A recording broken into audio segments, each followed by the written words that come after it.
তো আজকে আমি তোমাদের সঙ্গে আলোচনা করব শিক্ষায় রাশিবিজ্ঞান।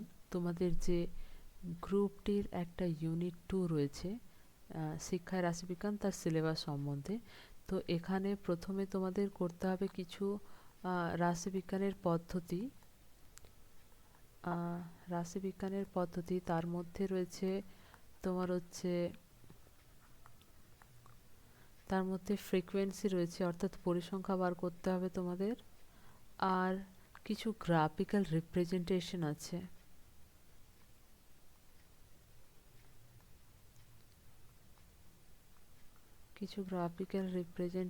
আছে। যার আন্ডারে রয়েছে পাই চার্ট, হিস্টোগ্রাম,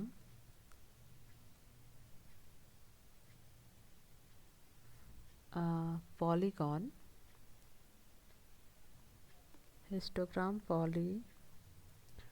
পলিগন। এরপরে তারপরে তোমাদেরকে কিছু কেন্দ্রীয় প্রবণতার পরিমাপ রয়েছে তোমাদের সিলেবাস অনুযায়ী।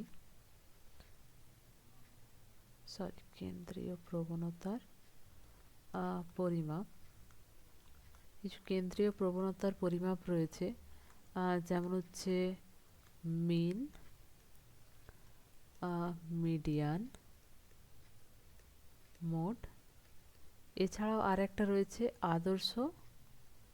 আদর্শ বিচ্যুতি, যেটা তোমাদেরকে শিখতে হবে, আদর্শ বিচ্যুতি। এছাড়াও রয়েছে তোমাদের সহগতির সহগাঙ্ক নির্ণয়ের দুটি পদ্ধতি, যেমন প্রোডাক্ট মোমেন্ট এবং র্যাঙ্ক ডিফারেন্স। তো প্রথমেই বলে রাখি, এই যে তোমাদের চ্যাপ্টারটা আছে, এখান থেকে কিন্তু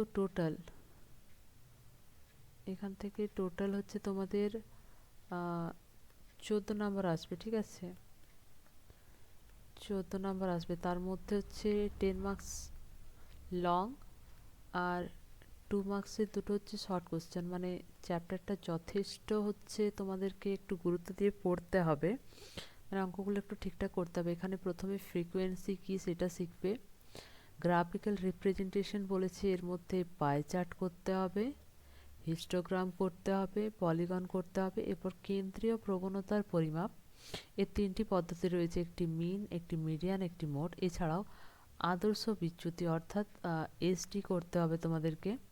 এছাড়াও সহগতির সহগাঙ্ক নির্ণয়ের জন্য প্রোডাক্ট মুভমেন্ট এবং র্যাঙ্ক ডিফারেন্স মুভমেন্ট। অর্থাৎ তোমাদেরকে কটা বিষয় শিখতে হবে, 1টা, 2টা, 3টে, 4টে, 5টে, 6টা, 7টা, 8টা, 9টা, 10টা। এগুলো সহজ আছে, প্রত্যেকটা বিষয়ই সহজ আছে। এখানের থেকে ফ্রিকোয়েন্সি তো সব থেকে বেশি সহজ, পাই চার্টও সোজা আছে, হিস্টোগ্রাম সোজা আছে, পলিগন সোজা আছে, মিন, মিডিয়ান, মোড সবই সোজা আছে।